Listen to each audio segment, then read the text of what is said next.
अस्सलाम वालेकुम दोस्तों, तकरार ड्रामे जी धमाकेदार नेक्स्ट एपिसोड जी तव्हांखे कहाणी ॿुधाईंदा हलूं। नेक्स्ट एपिसोड में आख़िर हाणे छा थींदो? छा नेक्स्ट एपिसोड में आशू वाक़ई प्यालो करे वेंदो या वरी नवाब खान जेको आहे आशू खे बचाइण में कामयाबु थी वेंदो?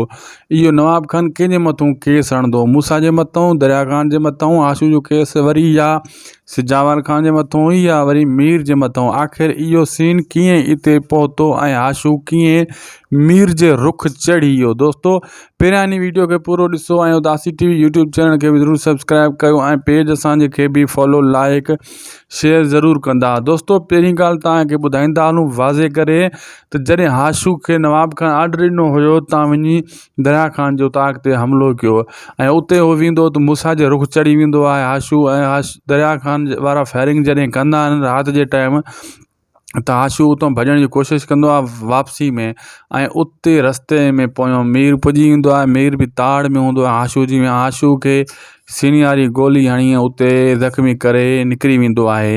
ऐं उतां नवाब खान बि पहुची वेंदो आहे फायरिंग कंदे। फायरिंग जी आवाज़ ॿुधी करे छाजे करे ॻोठ में हमिलो थींदो आहे। मूसा वारा उन ॻोठ में पुॼंदा आहिनि, बावल बि हूंदो आहे, दरिया खान बि, ऐं आशू जा जेका ॿिया दोस्त आहिनि उहे वञी नवाब खान खे ॿुधाईंदा आहिनि। नवाब खान वरी आशू ज़ख़्मी खे खणी अस्पताल पुॼाईंदो आहे। आशू दोस्तों मरदो कान, आशू ज़ख़्मी हूंदो, छो त आशू हिकु मेन करेक्टर आहे इहो बि।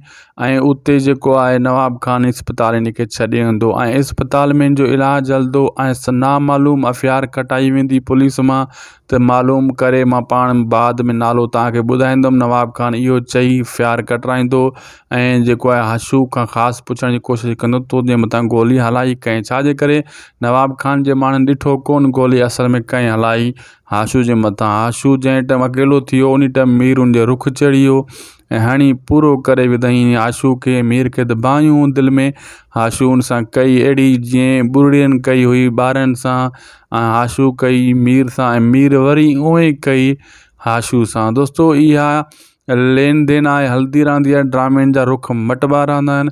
दोस्तों अॼु जो वीडियो पुॻो आहे पंहिंजी पुॼाणी ते, थी सघे त उदासी टीवी यूट्यूब चैनल खे ज़रूरु सब्सक्राइब कंदा, असांजे पेज खे बि फॉलो, लाइक, शेयर ज़रूरु कंदा। ख़ुदा हाफ़िज़।